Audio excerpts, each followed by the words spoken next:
আসসালামু আলাইকুম সুপ্রিয় দর্শক, পদ্মা টিভি 24 এর পক্ষ থেকে আপনাদের সবাইকে আন্তরিক প্রীতি এবং শুভেচ্ছা জানাচ্ছি। প্রিয় দর্শক, বৈষম্য বিরোধী প্রেস ক্লাব এপিসি তৃণমূল টকশোতে আমরা আজকে যাকে যুক্ত করছি তিনি হচ্ছেন কুষ্টিয়া জেলার অন্যতম একজন অন্যতম শহীদ প্রেসিডেন্ট জিয়াউর রহমানের অন্যতম একজন আদর্শ সৈনিক হিসাবে যিনি রাজপথে দীর্ঘদিন যাবৎ নেতৃত্ব দিচ্ছেন, কুষ্টিয়া জেলা বিএনপির সাবেক আইন বিষয়ক সম্পাদক, কুষ্টিয়া 2 ভেড়ামারা মিরপুরের নন্দিত সংসদ সদস্য মুখ হিসেবে যার নামটি সুবিদিত, যিনি পাবলিক প্রসিকিউটর হিসেবে জেলা জজে দায়িত্ব পালন করছেন, সেই বিদগ্ধ ব্যক্তিত্ব জনাব অ্যাডভোকেট মোহাম্মদ সিরাজুল ইসলাম আজকের অনুষ্ঠানের আলোচক। প্রিয় দর্শক, অনুষ্ঠানকে যদি কোনো প্রশ্ন যদি আপনারা করতে চান তাহলে স্ক্রল দেখুন নম্বর কল করে আমরা আজকের যিনি নেতৃত্ব রয়েছেন শহীদ প্রেসিডেন্ট যেন আদর্শ নিয়ে রাজপথে নেতৃত্ব দিচ্ছেন, পাশাপাশি প্রজাতন্ত্রের একজন দায়িত্ব পালন করছেন, তার কাছ থেকে আমরা কিছু বিষয় জানা যাবে। প্রিয় দর্শক, প্রত্যেক রাজনীতিবিদের কিছু না বলা কথা থাকে।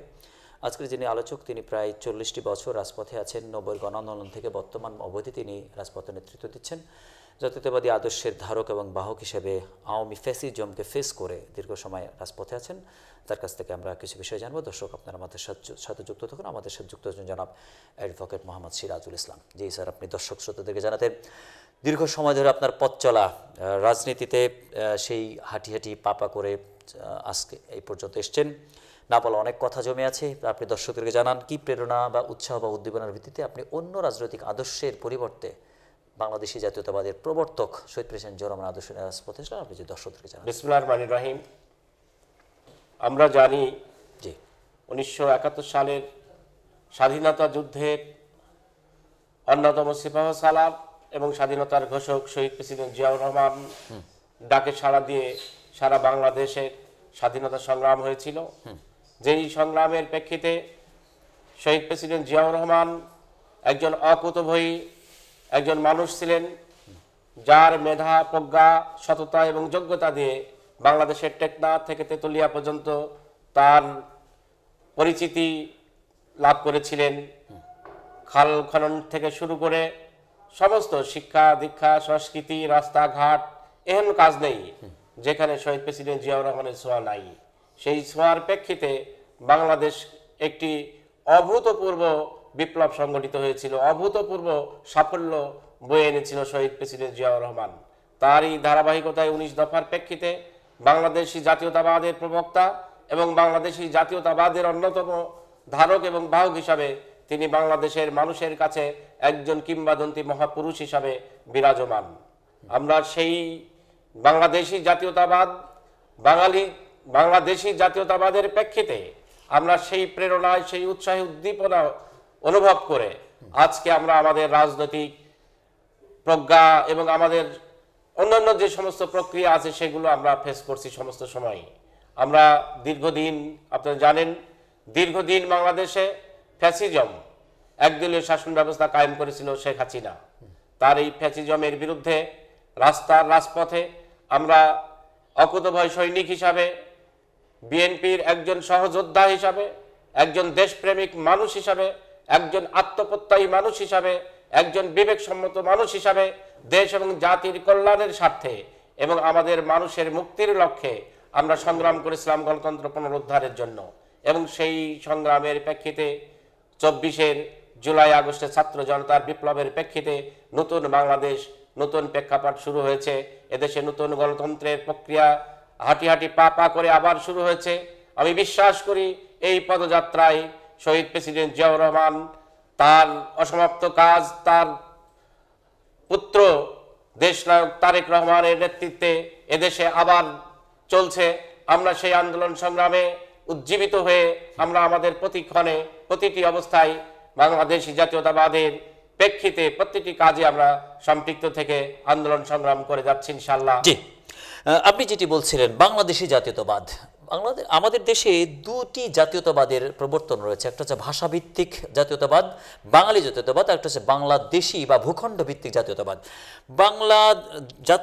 বাঙালি জাতীয়তাবাদ নামে যারা এই দেশের শেষ 16 বছরের নেতৃত্ব দিয়েছে, শেষ 16 বছর শাসন শোষণ করেছে, তাদের জায়গা থেকে অনেক গ্যাপ রয়ে গেছে। যখনই বাঙালি জাতীয়তাবাদ, তখন এপার বাংলা ওপার বাংলার জাতীয়তাবাদ, তখন সার্বভৌমত্বহীন জাতীয়তাবাদ, তখন ভূখণ্ডহীন জাতীয়তাবাদ, যখন ভূখণ্ডের জাতীয়তাবাদ, বাংলাদেশি জাতীয়তাবাদ, তখন সার্বভৌমত্বের জাতীয়তাবাদ, তখন মুক্তিযুদ্ধের চেতনা জাতীয়তাবাদ, তখন স্বাধীনতার জাতীয়তাবাদ। এই জাতীয়তাবাদের যে জায়গাটি গ্যাপটি রয়েছে, বাংলা জাতীয়তাবাদটি যে আসলে মুক্তিযুদ্ধের চেতনা বিরোধী জাতীয়তাবাদ, এই কথাটি এখন পর্যন্ত দেশের মানুষের ক্লিয়ার কনসেপ্ট না থাকার কারণে মানুষ ভুল করে কিন্তু তাদের দিকে দাঁড়িয়েছিল বা তাদের পক্ষে তারা কাজ করেছিল। এই জায়গাটা যদি ক্লিয়ার হওয়াটা অতীব আসলে জরুরি কিনা আপনি কি মনে করছেন? আসলে বাঙালি জাতীয়তাবাদ বলতে আমি ব্যক্তিগতভাবে মনে করি এটা একটা ফেক কথা। জি, বাঙালি জাতীয়তাবাদ হচ্ছে শুধু বাঙালিদের জন্য, আর বাংলাদেশি জাতীয়তাবাদ যেখানে আমাদের স্বাধীনতা, আমার সার্বভৌমত্ব, আমার টোটাল সভারেন্টি, আমার টোটাল সার্বভৌমত্বের প্রতীক, আমরা দেশপ্রেম, সেই জায়গাটা হচ্ছে আমরা প্রথম বাঙালি, তারপরে আমরা বাংলাদেশি। অতএব যেহেতু আমরা টোটাল ভূখণ্ডের মানুষ হচ্ছে বাংলাদেশি, অতএব বাংলাদেশি জাতীয়তাবাদটাই হচ্ছে আমাদের একমাত্র ধারক এবং বাহক বলে আমি ব্যক্তিগতভাবে বিশ্বাস করি। যারা বাঙালি জাতীয়তাবাদ বলেন এবং তারা বাংলাদেশকে বিভাজন করেন, তারা একটি শ্রেণী গোষ্ঠী সৃষ্টি করেন। আসলে এখানে শ্রেণী গোষ্ঠী সৃষ্টি করার কোনো সুযোগ নেই, কারণ বাঙালি, প্রথমে আমি বাঙালি, আমি তারপরে বাংলাদেশি। অর্থাৎ আমার পরিচয় কিন্তু আমি একজন বাংলাদেশি, বাংলাদেশি নাগরিক। বাংলাদেশের এই ভূখণ্ডের এই সভারেন্টি পাওয়ারের মধ্যে কিন্তু আমার অস্তিত্ব, আমার অনুভূতি, আমার অনুভব, আমার চলন, আমার বিচরণ, সর্বক্ষেত্রে আমার এই দেশপ্রেম, এই বাংলাদেশি জাতীয়তাবাদের প্রেক্ষিতে আমাদের এই দেশপ্রেমটি। এই বাঙালি জাতীয়তাবাদকে প্রবর্তন করার জন্য তার আরেকটা স্লোগান দিয়ে এদেশের রাজপথকে তারা কাঁপিয়েছিল, জয় বাংলা। জয় বাংলা, যখন জয় এপার ওপার বাংলা, জয় আবার সেই জয় সার্বভৌমত্বহীন বাংলা, জয় বাংলা যখনই বলা হচ্ছে তখন আসাম, ত্রিপুরা, মিজোরাম, পশ্চিমবঙ্গ সব এক হয়ে যাচ্ছে। এই জায়গা থেকে এই জয় বাংলা স্লোগানটিও আমাদের স্বাধীনতার জন্য চরমতম হুমকি স্বরূপ কিনা?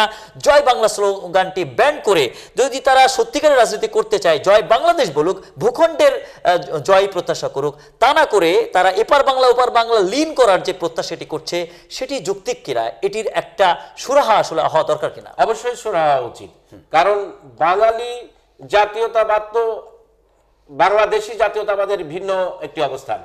তারা আসাম, ত্রিপুরা, বাংলা, পশ্চিম বাংলা, এখানে আমরা কিন্তু তাদের না, আমরা কিন্তু আমার বাংলাদেশের, আমি আগেই বলেছি যে আমি বাংলাদেশি জাতীয়তাবাদ।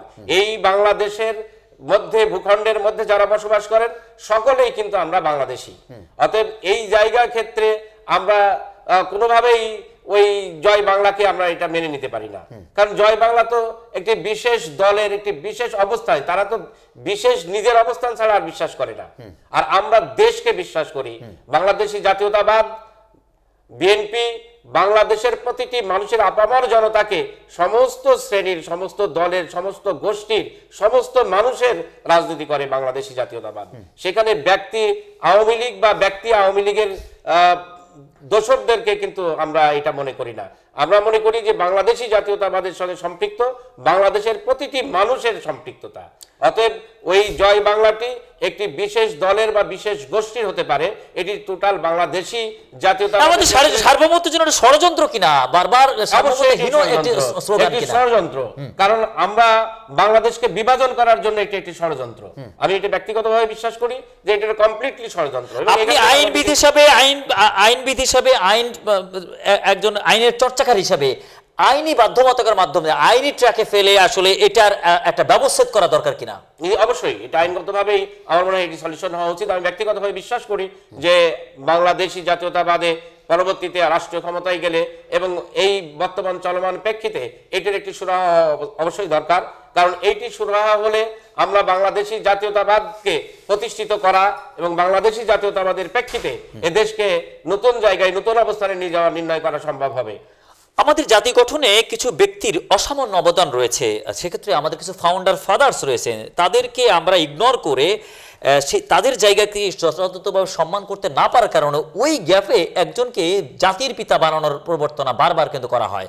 সেক্ষেত্রে আমাদের যে সমস্ত ফাউন্ডার ফাদার্স রয়েছেন, হোসেন শহীদ সোহরাওয়ার্দী, শেরে বাংলা এ কে ফজলুল হক, শের সলিমুল্লাহ, মজলুম জানাত আব্দুল হামিদ খান ভাসানী, কিছু অংশে শেখ মুজিবুর রহমান, এবং শেষ ব্যক্তি হিসাবে বাংলাদেশি জাতীয়তাবাদের প্রবর্তনকারী হিসেবে মুক্তিযুদ্ধের ঘোষণা দেওয়ার কারণে শহীদ প্রেসিডেন্ট জিয়া রহমান আমাদের জাতির বাংলাদেশি জাতির পিতা কিনা?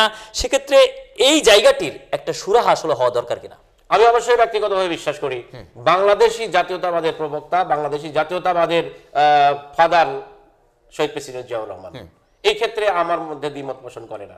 কারণ আজকে আমরা বাংলাদেশটাকে একটি স্বাধীন সার্বভৌম রাষ্ট্রের যে মর্যাদা, যে স্বীকৃতি এবং আমার আপনার যে পরিচয় আইডেন্টিফাই করার জন্য বাংলাদেশি জাতীয়তাবাদ, আমি বাংলাদেশের সমস্ত জায়গায় যখন যাচ্ছি তখন আমি বাংলাদেশি, এই বাংলাদেশি জাতীয়তাবাদের পরিচয়ের ভিত্তিতেই কিন্তু আমরা বাংলাদেশি। এই যে প্রবর্তন, যে অবস্থানটি তৈরি করা হয়েছে বিভাজনের রাজনীতি থেকে পরিহার করে একটি গোষ্ঠীকে, একটি সার্বভৌমত্বকে একত্রিত করার যে জায়গাটি, সেই জায়গাটি যেখানে নির্ণয় করেছেন শহীদ প্রেসিডেন্ট রাষ্ট্রপতি জিয়াউর রহমান, সেই জায়গায় আমি অবশ্যই ব্যক্তিগতভাবে বিশ্বাস করি যে তিনি বাংলাদেশি জাতীয়তাবাদের প্রবক্তকই নন, উনি বাংলাদেশের বাংলাদেশি জাতীয়তাবাদের পিতা কিনা সেটি নিয়ে আমরা আরেকটু প্রশ্ন রাখতে চাই। ৭২ থেকে ৭৫ যে ব্যক্তির কে এদেশের মানুষ সকল ক্ষমতা হস্তান্তর করলো, তিনি যা হতে চাচ্ছেন তাতেই স্বীকৃতি, রাষ্ট্রপতি হতে চান, প্রধানমন্ত্রী হতে চান, যা করতে চান সবকিছুতে যা এদেশের মানুষের সম্মতি ছিল। তিনি ৩.৫ বছরে এদেশের মানুষের সাথে যে ব্যবহারটি করলেন, যার কারণে এদেশের মানুষ সত্যিকার পিতৃত্বের যে স্নেহটির ব্যাপারে প্রত্যাশা করছিল, সেই স্নেহটি ৭৫-এর ৭ নভেম্বর থেকে ৮১-এর ৩০ মে পর্যন্ত পেল কিনা, সত্যিকার জাতির, বাংলাদেশি জাতির পিতার মতো করে এই দেশটাকে আলিঙ্গন শহীদ প্রেসিডেন্ট জিয়াউর রহমান করলেন কিনা, মুক্তিযুদ্ধের ঘোষণা দিয়ে বাংলাদেশ জন্মের জন্য এবং পরবর্তীতে আরও ৫.৫ বছর দায়িত্ব পালন করে সঠিকভাবে বাঙালি জাতির মনে বাংলাদেশি জাতির পিতা হিসাবে তিনি সঠিকভাবে আসলে অবস্থান করেছেন কিনা। দেখুন, শহীদ প্রেসিডেন্ট জিয়াউর রহমান ১৯৭১ সালের ২৫শে মার্চ কালুরঘাট বেতার কেন্দ্র থেকে যে স্বাধীনতার ঘোষণা দিয়েছিলেন, উনি নিশ্চিত তখন ছিলেন পাকিস্তানি সোলজার, অথচ মেজর হওয়া সত্ত্বেও স্ত্রী, সন্তান, প্রিয় সন্তান, একজন মানুষের জীবনের সবচেয়ে বড় আদরের, সবচেয়ে ভালোবাসার জায়গাটাকে বিসর্জন দিয়ে উনি দেশ মাতৃকার স্বাধীনতার সার্বভৌমত্ব বাংলাদেশকে স্বাধীন করার জন্য উনি যে নির্ভীক সিদ্ধান্ত নিয়েছিলেন এবং ঘোষণাটা দিয়েছিলেন, এই ঘোষণাটা দিয়ে উনি প্রমাণ করেছেন যে বাংলাদেশকে উনি কতটা ভালোবাসেন। পক্ষান্তরে আপনারা দেখেছেন যে ১৯৭১ সালের আজকে যারা মুক্তিযুদ্ধের ধারক বাহক সরকার ঘোষণা যারা বলতেন, আওয়ামী লীগ ফ্যাসিস্ট সরকার, তারা কখনোই কিন্তু কয়জন মুক্তিযোদ্ধা তাদের মধ্যে ছিল, তারা কয়জন মুক্তিযুদ্ধ করেছে, আসলে তারা মুক্তিযুদ্ধ করে নাই। তারা অনেকেই ইন্ডিয়াতে যে তথাকথিত ইন্ডিয়ায় যে তারা বিভিন্ন অবস্থায় বসবাস করেছে। এই দেশের শহীদ প্রেসিডেন্ট জিয়াউর রহমানের নেতৃত্বে এদেশের খেটে খাওয়া মানুষ, এদেশের সাধারণ মানুষ, শিক্ষক, সাংবাদিক, বুদ্ধিজীবী, প্রত্যেকটি মানুষ যারা দেশপ্রেমিক, তারা কিন্তু সেদিন ৭১-এর রণাঙ্গনে স্বাধীনতা যুদ্ধের জন্য তাদের রক্ত বিনিময়ে স্বাধীনতা অর্জন করেছিলেন। তারা সেদিনকে সেই দেশপ্রেমে উদ্বুদ্ধ হয়ে এদেশের সত্যিকার স্বাধীনতার জন্য তারা সেদিনকে উদ্বুদ্ধ হয়েছিলেন, একত্রিত হয়েছিলেন। পক্ষান্তরে আজকে ৭১ থেকে ৭৩ পর্যন্ত, যে ৭৫ পর্যন্ত, ২৫শে জানুয়ারি ১৯৭৫ পর্যন্ত শেখ মুজিব যা করেছেন সবই উনি নিজের স্বৈরতান্ত্রিক মানসিকতা। উনি, আপনারা জানেন, ১৯৭৫ সালের ২৫শে জানুয়ারি ৪র্থ সংবিধান সংশোধন করে উনি বলেছিলেন কোথায় আছে সিরা শিকদার, বাংলাদেশের প্রথম বাংলাদেশে ক্রস ফায়ার দিয়েছিলেন শেখ মুজিবুর রহমান। এটা আমরা সবাই জানি। আমরা এও জানি যে, আপনারা জানেন, শেখ মুজিবের একটি ডায়লগই যথেষ্ট যে কতটা দুর্নীতিগ্রস্ত ছিল তার প্রশাসন, কতটা অনিয়ম ছিল তার প্রশাসন, যে ৭.৫ কোটি মানুষ তার কম্বলটা পান নাই তিনি। অর্থাৎ দেশের অবস্থানটি কতটা চোর হলে, কতটা লুটেরা হলে একটি রাষ্ট্রকে তার জায়গা থেকে সে নিজের অবস্থানটি তৈরি করতে পারেন নাই। অর্থাৎ তিনি একজন শাসক, তিনি শ্রেষ্ঠ শাসক হতে পারেন যিনি তার দেশপ্রেমে থাকবেন নির্ভীক, যিনি তার দেশপ্রেমে থাকবে অকুতভয়, যিনি প্রত্যেকটি মানুষের আমানত এবং আমানত তার রক্ষা করবেন। এই জায়গা থেকে বিচার বিশ্লেষণ করে আমরা যদি দেখি, শেষ ভালো যার সব ভালো তার যে আমাদের একটি পংক্তি রয়েছে, সেটির সঠিক ব্যবস্থাপনা হলো কিনা। ৭২-এ যিনি মহাহিরো, ৭৫-এ তিনি মহাজিরো, ৭২-এ যিনি বঙ্গবন্ধু, ৭৫-এ তিনি বঙ্গশত্রু, যার লাশ দাফন করার জন্য লোক খুঁজে পাওয়া যাচ্ছে না, একটি ভালো সাবান দেওয়ার জন্য কারো মনে করে আবেগ তৈরি হচ্ছে না, একটি ভালো কাপড়ের কাপড় দিয়ে তাকে শেষ বিদায়টি জানাবে সেটার প্রতি কোনো আগ্রহ হচ্ছে না। ১৮ জনকে পাওয়া গেছে, ১৮,০০০ হয়নি, ১৮ লক্ষ হয়নি। এই যে শহীদ প্রেসিডেন্ট জিয়াউর রহমানের শেষ দিবসে আমরা যেটি দেখতে পেলাম, লক্ষ লক্ষ মানুষের যে জন আবেগ, যে জনস্রোত, যে জনক্রন্দন, আর ৭৫-এর সেই ১৫ আগস্টের পরে তার হৃদয়ে যে অবস্থানটি, এটি দেশের মানুষের কাছে ক্লিয়ার আসলে নেতৃত্বটা প্রতিবাদ করে দিয়েছে কিনা।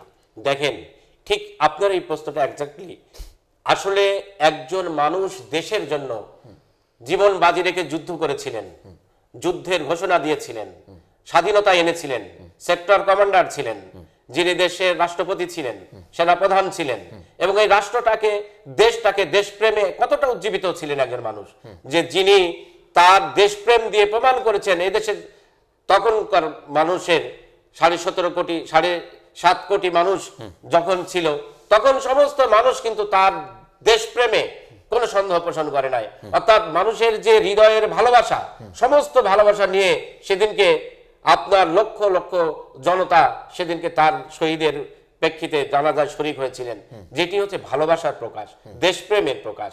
একজন মানুষ যদি সত্যিকারই ভালো কাজ করেন, একজন মানুষ যদি জাতির কাজ করেন, মানুষের কাজ করেন, মানুষের আত্মার মধ্যে ঢুকে যেতে পারেন, সত্যিকার দেশপ্রেমিক তো তিনি, যিনি মানুষের জন্য কাজ করেন, দেশের জন্য কাজ করেন। জিয়াউর রহমান ছিলেন তেমনই একজন দেশপ্রেমিক মানুষ। সেই দেশপ্রেমের প্রেক্ষিতেই লক্ষ কোটি জনতা তার জানাজায় শরীক হয়েছিলেন। এটি দেশপ্রেমের একটি উজ্জ্বল দৃষ্টান্ত। এবং সেই কারণেই একজনের 18 জন লোক বোঝে নাই, আর একজনের লক্ষ কোটি জনতা মানুষের ঢল নেমেছে। আপনারা খুব বেশি ভেরি রিসেন্ট জিয়াউর রহমান মারা গিয়েছেন। আপনার তারেক রহমানের ছোট ভাই কোকো মারা গেলেন। আপনারা দেখেছেন যে কোকোর জানাজায় সমস্ত গাড়ি পরিবহন বন্ধ করে দেওয়া হয়েছে। সারা বাংলাদেশ থেকে বাংলাদেশি জাতীয়তাবাদের প্রতি মানুষের যে আগ্রহ, যে ভালোবাসা, যে শ্রদ্ধা, এবং এই শহীদ রাষ্ট্রপতি জিয়াউর রহমানের পরিবার এবং বেগম খালেদা জিয়া, দেশনেত্রী বেগম খালেদা জিয়া, তারেক রহমানের প্রতি যে ভালোবাসা, দেশপ্রেমের প্রতি যে ভালোবাসা, সেই ভালোবাসার বহিঃপ্রকাশ আপনারা দেখেছেন। ভেরি রিসেন্ট যখন কোকো রহমান মারা গেলেন, তখন সারা বাংলাদেশের মানুষ কিভাবে কোনো বাদেই তারা কেউ পায়ে হেঁটে পর্যন্ত সেখানে তার জানাজায় শরীক হয়েছেন, আমরাও নিজেরা হয়েছি। তাহলে এই যে দেশপ্রেম, মানুষের মধ্যে ভালোবাসার যে জায়গাটি, সেটা দেখেন কতটা স্পিরিট ছিল মানুষের। 75-7 নভেম্বর থেকে এখনো পর্যন্ত যে মানুষটি পুরো দেশটাকে নিজের পায়ের নিচে দোলেছেন, মানচিত্রটাকে তিনি পায়ের নিচে রেখেছেন, কঠিন পরিশ্রম করেছেন, ঘাম ছুটিয়েছেন, ম্যারাথন ওয়াক করে, ম্যারাথন হেঁটে তিনি এই দেশটাকে একের প্রিয় করে নিয়েছিলেন। এবং রাজনীতিবিদদের জন্য তিনি চমৎকারিত্বের ভিত্তিতে একটি দার্শনিক তত্ত্ব রেখে গেছেন, I will make politics difficult politician. রাজনীতিবিদদের জন্য কঠিনতার ভিত্তিতে, ত্যাগের ভিত্তিতে রাজনীতিবিদ হতে গেলে কি করতে হবে, যে দূরদর্শী কথা তিনি বলে গেছেন, এটি দ্বারা, এই আদর্শ দ্বারা একজন ব্যক্তি কিভাবে নিজেকে উন্নততর আদর্শ রাজনৈতিক হিসেবে গড়ে তুলতে পারে বলে আপনি মনে করেন? একজন দেশপ্রেমিক মানুষ, একজন মানুষ সবসময় তার বিবেকে, বোধে, মননে, মনুষ্যত্বে প্রতিটি মুহূর্তে সে চিন্তা করবে, তার চেতনায়, তার বোধে সমস্ত সময় তার চেতনার মধ্যে থাকবে যে আমি আমার মাকে ভালোবাসি, আমি আমার দেশকে ভালোবাসি, আমি আমার মাতৃভূমিকে ভালোবাসি, আমি জাতির প্রতিটি মানুষকে ভালোবাসি। এই ভালোবাসা এবং তাদের উপকার করার জন্য এই একটি ভালো মানসিকতা যখন মানুষের মধ্যে গ্রো হয়, তখনই কিন্তু সে একজন দেশপ্রেমিক মানুষ হতে পারে। তো জিয়াউর রহমান সাহেব ছিলেন সেরকম একটি দেশপ্রেমিক মানুষ। এই দেশপ্রেমের জায়গা থেকে, এবং আজকে জাতীয়তাবাদী দল বিএনপি এইরকম ভালো আমাদের তারুণ্যের অহংকার তারেক রহমানের নেতৃত্বে আমরা সেই একই ছোঁয়ায়, একই ধারায় আমরা কিন্তু রাজনীতি করছি। সেই জায়গা থেকে দেশের প্রতিটি মানুষ, আপনি দেখেন কতটা, আমি প্রত্যেকটা আন্দোলন সংগ্রামে গিয়েছি, যেখানে আমাদের আগের দিন, 3 দিন আগে সমস্ত বাস, গাড়ি ঘোড়া বন্ধ করে দেওয়া হয়েছে, অথচ লক্ষ লক্ষ জনতা আমরা সেদিন না খেয়ে আমরা সেদিন গিয়েছি মুড়ি চিড়া বেঁধে নিয়ে। আমি নিজে ট্রেনে যখন গেলাম, ট্রেনে ইট মারলো, সেখানে আমার পাশের একজনে আহত হলেন। তো আমি দেখলাম, আমরা কিন্তু তখন আমাদেরকে অ্যাটাক করা হলো, আমরা সম্মিলিতভাবে সেটা প্রতিহত করলাম। তো এই যে অবস্থানটি, কতটা মনোবল থাকলে নিশ্চিত মৃত্যুর ঝুঁকি দিলেও আমরা কিন্তু সেদিনকে রাজপথে ছিলাম। আমরা বিশ্বাস করি যতক্ষণ গণতন্ত্র পুনরুদ্ধার না হবে, যতক্ষণ বাংলাদেশি জাতীয়তাবাদ বাংলাদেশে প্রতিষ্ঠিত না হবে, ততক্ষণ পর্যন্ত আমাদের এই ঐক্য, আমাদের এই বোধ, এই বিবেক, এই মনুষ্যত্ব আমরা আমাদের কাজে লাগাবো ইনশাআল্লাহ। ম্যাডাম খালেদা জিয়া 2 জন সন্তানকে রেখে আট পরে শাড়ি পরা সেই নারীটি 19 দফা বাস্তবায়ন করার জন্য, প্রিয় স্বামীর আদর্শ বাস্তবায়ন করার জন্য দেশের মানুষের কল্যাণে তিনি রাজপথে নামলেন। 81 থেকে 91 পর্যন্ত 10 বছরে তিনি রাজপথ থেকে যে নেতৃত্বের গুণ অর্জন করেন, যার কারণে তাকে ওই সময় 2টি উপাধি দেওয়া হয়, দেশনেত্রী এবং আবশ্যক নেত্রী। পরবর্তীতে 111-এর সময় তার কিছু বিশেষ ভূমিকার কারণে দেশমাতা এবং ডেমোক্রেসি মাদার অফ ডেমোক্রেসি হিসেবে তাকে স্বীকৃত করা হয়। আপনার বিবেচনায়, আপনার বিচক্ষণতায়, আপনার চেতনায় ম্যাডাম খালেদা জিয়া আসলে কেমনভাবে প্রতিবাদ হয়ে আপনাকে শক্তি যোগাচ্ছেন? দেশনেত্রী বেগম খালেদা জিয়াকে আমি গভীরভাবে শ্রদ্ধা করি, কারণ সত্যিকার দেশপ্রেমিক একজন মানুষ হিসাবে, সত্যিকার একটি মা হিসাবে, মা মাতৃভূমির জন্য তার যে অকুতোভয় সাহস, উনি অন্যায়ের কাছে মাথা নত করেন নাই। সর্বশেষ দিন পর্যন্ত শেখ হাসিনা জালিম ফ্যাসিস্টের বিরুদ্ধে মাথা নত করেন নাই। জেল খেটেছেন, অসুস্থ একটি মানবতার জীবনযাপন করেছেন, জেল খেটেছেন, কিন্তু হাসিনার অধীনে হাসিনার কোনো কথায় আপোষ করেন নাই। অর্থাৎ একজন মানুষ সত্যিকার অর্থে হাঁটি হাঁটি পা পা করে যে রাজনীতির সূতিকাগার উনি তৈরি করেছিলেন, সেই জায়গা থেকে উনি আজকে বাংলাদেশের মহানেত্রী, বাংলাদেশের 18 কোটি জনতার নেত্রী হিসাবে পরিচিতি লাভ করেছেন। উনি সর্বশেষ হাসিনার সঙ্গে আপোষ করেন নাই এবং কোনো অন্যায় এরশাদের সঙ্গে আপোষ করেন নাই, কোনো অন্যায়ের সঙ্গে আপোষ করেন নাই, যার জন্য উনি আপোষহীন নেত্রী। অতএব এই যে আপোষহীনতার প্রেক্ষিতে উনার যে একেবারে পর্বত সমান উচ্চতা, ওনার মর্যাদা, সেটি কিন্তু উনি প্রমাণ করেছেন। এ দেশের মানুষ কিন্তু জানে বাংলাদেশে যদি একজন আপোষহীন মানুষ থাকে, একজন আপোষহীন নেত্রী থাকে, সেটি বেগম খালেদা জিয়া। নীতিতে রাজনীতি করলে যে প্রীতি পাওয়া যায়, নীতিতে রাজনীতি করলে যে স্মৃতিতে অম্লান ভাস্বর থাকা যায়, তার অন্যতম একটি চিত্র এবার দেখা গেল কিনা। দুই নেত্রীর বাংলাদেশ থেকে নীতির রাজনীতির কারণে এখন এক নেত্রীর বাংলাদেশ হয়ে গেল, আরেক নেত্রী ইতিহাসের অন্যতম আস্থা করে নিক্ষিপ্ত হলো এবং চরমতম ঘৃণাভাজক ইতিহাস যার জন্য লেখা হচ্ছে। এক্ষেত্রে রাজনীতিবিদদের জন্য আছে চরম এবং পরমতম শিক্ষা আছে কিনা এই দুই নেত্রী থেকে বা নীতি থেকে শিক্ষা গ্রহণ করলে? অ্যাবসলিউটলি শিক্ষা নেওয়ার আছে। ঘটনা হচ্ছে, দেখেন, আল্লাহ ছাড় দেন, ছেড়ে দেন না। অন্যায়কে আপনি অন্যায় করতে করতে যে জুলুম, অত্যাচার, নিপীড়ন, নির্যাতন করেছিল শেখ হাসিনা, যে অত্যাচারের স্টিম রোলার চালিয়েছিল শেখ হাসিনা, সেই জায়গা থেকে মানুষ ধীরে ধীরে তার প্রতিবাদ করে উঠছে। এই প্রতিবাদে মুখর হয়ে ছাত্র জনতার বিপ্লবে 5ই আগস্টে বাংলাদেশের নতুন যাত্রা শুরু হয়েছে। শেখ হাসিনা এই অন্যায় অত্যাচারের ইয়েতে যদি সেদিন বাংলাদেশে থাকতো, তার ইতিহাস কি হতো আপনারা জানেন। অর্থাৎ ইতিহাসের আস্থা করে কিন্তু সে নিক্ষেপ হয়েছেন। উনি এদেশ থেকে পালিয়েছেন কেন? উনি এদেশ থেকে পালিয়েছেন তার নিজের জন্য। এবং কতটা অমানবিক, কতটা অদেশপ্রেমিক মানুষ হতে পারে একজন মানুষ, যে তার একজন সহযোদ্ধাকেও সাথে নিতে পারেন নাই, নেন নাই। তাহলে এই যে রাজনীতির একটি দুটো জায়গা দেখেন, একই জায়গায় দুটো অবস্থান। একটি যাকে কয়েদখানায় রাখা হলো, জেলখানায় রাখা হলো, সে আজকে অত্যাচার নির্যাতন সহ্য করেও আজকে দেখেন সে কিন্তু সত্যিকার একটা ভালো মানুষ, মজলুম মানুষ। সেই ভালোবাসাটা, ভালো লাগাটা, ভালো জায়গাটাই আল্লাহ কিন্তু তাকে তার সম্মানের জায়গাটা রেখে দিয়েছেন। পাশাপাশি একজন অনিয়ম করেছেন, অত্যাচার করেছেন, নির্যাতন করেছেন, নিপীড়ন করেছেন, গণতন্ত্র হত্যা করেছেন, জুলুম করেছেন, খুন করেছেন, আয়না ঘর বানিয়েছেন, তাকে মানুষ প্রত্যাখ্যান করেছেন ঘৃণা ভরে, এবং সে নিজের জীবন রক্ষা করেছেন পালিয়ে যেয়ে। সঙ্গত কারণেই ইতিহাসের আস্থা করে নিক্ষেপ হয়েছে শেখ হাসিনা। সে এই ইতিহাস কিন্তু এটাই বলে, আপনারা যা দেখেছেন ইতিহাসের হালাকু খান, চেঙ্গিস খান থেকে শুরু করে ইতিহাসের যত অন্যায় বিচার অত্যাচার হয়েছে, প্রত্যেক অত্যাচারের নির্মম পরিণতি কিন্তু ইতিহাস শিক্ষা দেয়। অতএব শেখ হাসিনার থেকে আমরা শিক্ষা নিতে পারি যে অত্যাচার, নির্যাতন, নিপীড়ন করলে আল্লাহ তার বিচার করে শুকনোভাবে, একেবারে নির্দিষ্ট ছকে আল্লাহর বিচার এবং সুনির্দিষ্ট বিচার। এবং সেই বিচারের প্রেক্ষিতে আজকে কিন্তু খালেদা জিয়া আপোষহীনী না, আপামর জনতার মাথার তাজ হিসাবে, মাথার মুকুট হিসাবে বিরাজমান। পক্ষান্তরে একজন ঘৃণিত, একজন অত্যাচারী, একজন লাঞ্ছিত, একজন খারাপ মানুষ হিসাবে, স্বৈর শাসক হিসাবে যে ইতিহাসের আস্থা করে নিক্ষেপ হলো। দেখেন, এটি বাস্তবতা, এটি হওয়ার কথা, এটাই স্বাভাবিক। এটা হাদিস কোরআন থেকে শিক্ষা নিলে আমরা এটাই পাই। জি, জনাব তারেক রহমান মায়ের পাশাপাশি থাকতে থাকতে তিনি রাজপথে নামলেন, তৃণমূলের সাথে যুক্ত হলেন, তৃণমূল বান্ধব নেতৃত্ব হিসেবে তার নেতৃত্ব গঠন করলেন। বগুড়া জেলার গাবতলী উপজেলার 1 নং সদস্য থেকে শুরু করে রাজপথে চলতে চলতে পরবর্তীতে তিনি এখন ভারপ্রাপ্ত চেয়ারম্যানের দায়িত্ব পালন করে যাচ্ছেন।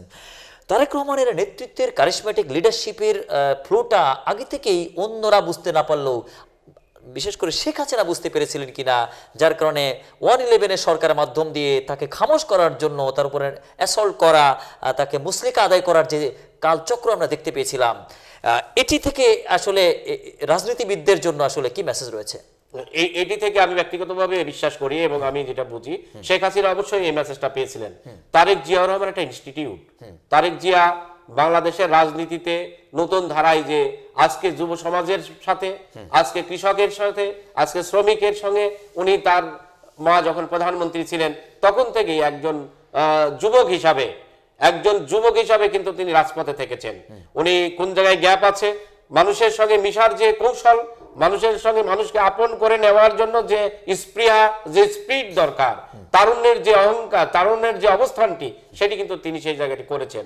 যার প্রেক্ষিতেই আজকে আসলে -2 ফর্মুলা হচ্ছে খালেদা জিয়া এবং তারেক জিয়ার ফর্মুলা ছিল 111 সরকারের। তো সেই জায়গায় আজকে শেখ হাসিনার নেতৃত্বেই আমি ব্যক্তিগতভাবে বিশ্বাস করি সেদিন 111 যে সরকার তারেক জিয়া এবং খালেদা জিয়াদের উপর যে অত্যাচার নির্যাতন করেছিল, এইটি শেখ হাসিনা এটি জেনে বুঝেই করাইছিলেন, এটা আমি ব্যক্তিগতভাবে বিশ্বাস করি।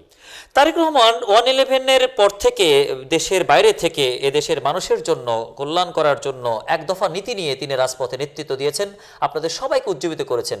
প্রতিটি যা নেতাকর্মীর তিনি প্রাণের স্পন্দন হিসাবে হৃদয়ে হৃদয়ে তিনি পৌঁছে গেছেন। বিএনপি কোন আন্দোলনে 70%, কোন আন্দোলনে 80%, কোন আন্দোলনে 90% পর্যন্ত সফল হয়েছে। জুলাইয়ের আগ পর্যন্ত বিএনপির সফলতা 90% পর্যন্ত উঠেছিল, শতভাগের জন্য ছিল মাত্র 10 ভাগ।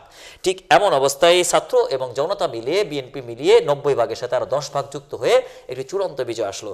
চূড়ান্ত বিজয়ের ক্ষেত্রে মাস্টার মাইন্ড বা মাস্টার প্ল্যানার হিসাবে যে আলোচনায় আসছে, সেই আলোচনায় হঠাৎ একজন ইয়াং ছেলের নাম ধরে ডক্টর মোহাম্মদ ইউনূস ক্লিন্টনের সাথে সাক্ষাতের সময় বললেন এই ছেলেটি মাস্টার মাইন্ড। এই বিষয়টি নিয়ে আসলে ব্যাপক আলোচনা গুঞ্জন তৈরি হচ্ছে। সত্যিকার মাস্টার মাইন্ড আসলে কি 90 ভাগের উপরে বিচার করা উচিত, নাকি 10 ভাগের ফ্লো থেকে আসলে বিচার? আসলে 90 ভাগের উপর থেকে বিচার করা উচিত। 10 ভাগ তো একটা সিম্পল একটা পার্ট, যেখানে শতকরা 90 জন মানুষ মনে করে যে এই আন্দোলন সংগ্রামের, আমরা নিজেরা এখানে রাজপথে থেকে কাজ করেছি, মাস্টার মাইন্ড। আজকে আমরা যারা রাজপথে কাজ করেছি, আমরা কোর্ট ক্যাম্পাসে কাজ করেছি, আমরা কোর্টের বাইরে কাজ করেছি, রাজপথে থেকে কাজ করেছি, সেটা তো তারেক রহমান, খালেদা জিয়ার নির্দেশেই করেছি।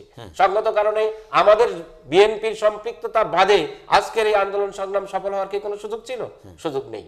সঙ্গত কারণেই আমরা যেভাবে যে দৃষ্টিভঙ্গি থেকে যাই বলুক না বলুক, আমি ব্যক্তিগতভাবে মনে করি যে যিনি 90 ভাগ কাজ করেছেন তিনি মাস্টার মাইন্ড।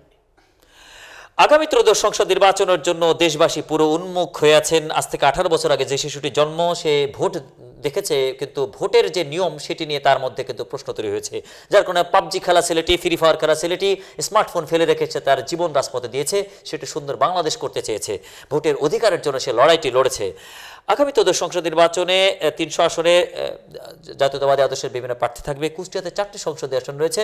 এই 4টি সংসদীয় আসনের মধ্যে কুষ্টিয়া 2 ভেড়ামারা মিরপুর সংসদীয় আসনের অনেকগুলি মুখের মধ্যে আপনার মুখটি আমরা রাজপথে পেয়েছি বা আলোচনার মাধ্যমে আপনি আছেন।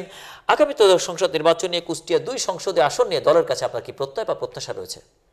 দেখুন, একজন মানুষ যখন রাজনীতি করে তার একটা লক্ষ্য এবং উদ্দেশ্য থাকে, তার একটি চাহিদা থাকে। সেই চাহিদার প্রেক্ষিতেই সে যেমন জনগণকে দিতে চায়, সেও কিন্তু সেই জনগণকে দিতে হলে তার একটি ফোরাম দরকার হয়। সেই ফোরামের জায়গাটি পাইলে সে তার সবটুকু দিতে পারে। একজন মানুষ হিসাবে আমি যখন রাজনীতি শুরু করেছি, আমার রাজনৈতিক জীবনের প্রতিটি মুহূর্তেই আমার স্বপ্ন ছিল মানুষের কাছে দাঁড়িয়ে, মানুষের পাশে দাঁড়িয়ে, মানুষের সঙ্গে থেকে মানুষের উপকার করার। এই উপকার করতে হলে তো আমাকে একটি জায়গা দরকার। সেই জায়গাটা দরকার, সেটি হচ্ছে একমাত্র আমি ব্যক্তিগত মনে করি আইন প্রণয়নের জায়গা, সেটি হচ্ছে সংসদ। সেই সংসদে যাওয়ার প্রত্যাশা একজন মানুষ হিসাবে, একজন রাজনৈতিক নেতা হিসাবে অবশ্যই এই আকাঙ্ক্ষা আমি আমার বুকে ধারণ করি এবং সেটা প্রত্যাশা করি যে দল যদি সেই বিবেচনায় দল মনে করে যে আমাকে উপযুক্ত এবং এখানে দিলে সত্যিকার একজন দেশপ্রেমিক একজন মানুষকে দেওয়া হয়, যদি দল দেশ মনে করে, আমার নেতা মনে করে, আমার দল মনে করে যে এই অমুককে দিলে বা আমাকে দিলে এখানে আমাদের পারপাস সাফ হবে, তাহলে আমি বিশ্বাস করি যে সেই জায়গাটা থেকে, সেই অবস্থান থেকে আমি অবশ্যই দলের কাছে প্রত্যাশা করব, দল যদি আমাকে সেইভাবে মূল্যায়ন করে, আমি আমার জায়গাটিকে সবটুকু দেশের জন্য, জাতির জন্য, আমার সব জনগণের জন্য, আমি মানটির মানুষের জন্য আমি আমার সবটুকু দেওয়ার চেষ্টা করব ইনশাআল্লাহ। সিঙ্গেল রাজনীতিবিদ এবং আইন প্রণেতা রাজনীতিবিদ, আইনবিদ রাজনীতিবিদ, আইন প্রণেতার জায়গায় আসলে সক্ষমতার পার্সেন্টেজটা কেমন হওয়া উচিত, আর সিঙ্গেল রাজনীতি শুধু রাজনীতিবিদ, আইন প্রণেতার জায়গায় রাজনীতিবিদ, আইনের ধারা উপধারা বোঝার ক্ষেত্রেও আসলে আইনবিদরাই আইন প্রণেতার ক্ষেত্রে সবচেয়ে বেশি উপযুক্ত কিনা, সেক্ষেত্রে সংসদে আইনবিদদেরকেই আইন প্রণেতার দিকে বেশি এগিয়ে রাখা উচিত বলে আপনি মনে করছেন কিনা? জি জি, আমি অবশ্যই মনে করি। কারণ একজন মানুষ, একজন আইনবিদ, তিনি কিন্তু কোন জায়গায় ল্যাকেজ আছে, কোন জায়গায় সমস্যা আছে যত দ্রুত আইডেন্টিফাই করতে পারবে। আইনের ক্ষেত্রে কোন জায়গায় জটিলতা আছে তিনি যেমন সেটি দ্রুত সমাধান করতে পারবেন, অন্য জনের পক্ষে সেই জিনিসটি দ্রুত সমাধান করা সম্ভব নয়।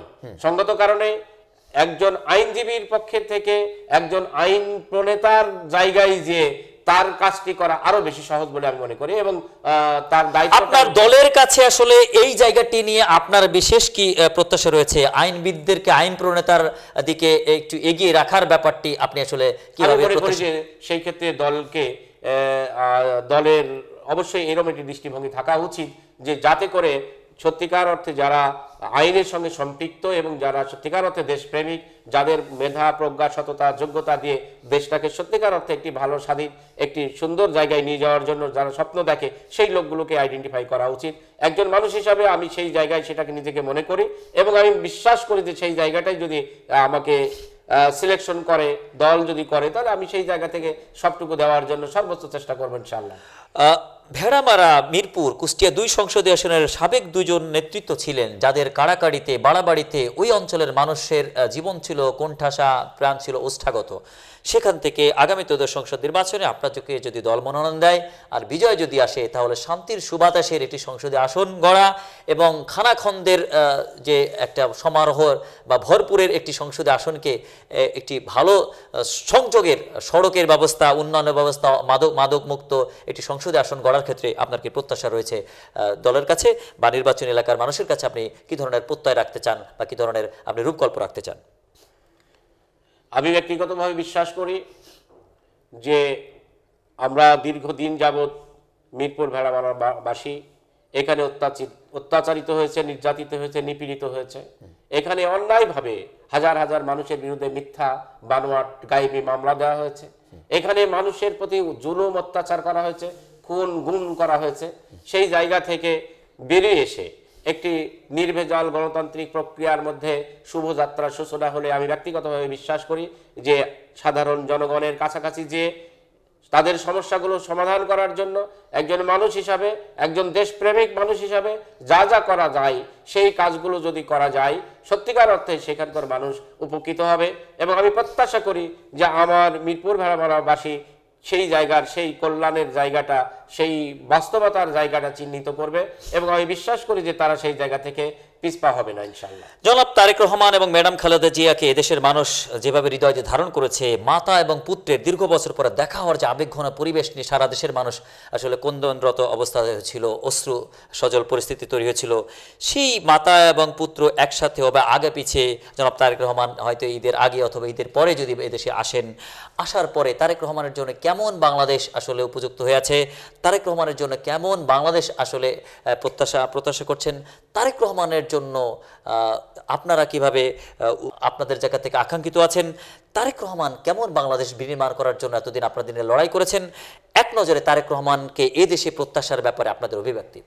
আপনাকে যদি বলতে হয় তাহলে আপনি একটু খেয়াল করুন যে দীর্ঘদিন যাবত তারেক রহমান দেশের বাইরে, শুধু লন্ডন থেকে প্রতিদিন উনি যে স্ট্যাটাস দেন, যিনি বক্তব্য দেন, আপনারা যদি তার বক্তব্যগুলোকে মনোযোগ সহকারে একটু দেখেন তাহলে দেখবেন যে প্রতিটি ছন্দে, প্রতিটি কথায়, প্রতিটি বক্তব্য, প্রতিটি অনুভূতিতে, তার অভিব্যক্তিতে পরিষ্কারভাবে ফুটে ওঠে একটি দেশপ্রেমিক মানুষ হিসাবে, একজন দেশের জন্য কাজ করার জন্য যে আকাঙ্ক্ষা, যে উদ্দীপনা তার মধ্যে কাজ করে, সেটি যদি আমরা ফলো করি, আমরা যদি দেখি, ওই জায়গায় থেকে কিন্তু আমার ভালো লাগার জায়গা যে তার মধ্যে যে স্পিরিট কাজ করে দেশের মানুষের জন্য, ভালো কাজ করার জন্য, সত্যিকার দেশ প্রেম দিয়ে যে কাজ করার জন্য যে আবেগ তার মধ্যে কাজ করে, আমি বিশ্বাস করি একজন দেশপ্রেমিক মানুষের মধ্যে তাই হওয়া উচিত যিনি তারেক রহমানের মধ্যে আছে। আমি বিশ্বাস করি যে তারেক রহমান বাংলাদেশে আসা মানে, মা পুত্র একসাথে বাংলাদেশে আসা মানে, এদেশের মানুষের, আমি নিজে আবেগ আপ্লুত হয়ে গেলাম যখন দুজন মা লন্ডনের হিথ্রো বিমানবন্দরে তাদেরকে একত্রিত আনন্দ যখন দেখলাম তখন আমি আবেগ আপ্লুত হয়েছি, আমি নিজে কান্না করে ফেলেছি, আমি অশ্রু সজল হয়েছি। কারণ দীর্ঘ প্রতীক্ষার পর মা এবং পুত্রের যে মিলন মেলা, সেটি না দেখলে বোঝা যায় না। এই ভালো লাগার জায়গাটা কিন্তু আমি বিশ্বাস করি এটা একটি দেশপ্রেম, এটা একটি ভালোবাসা।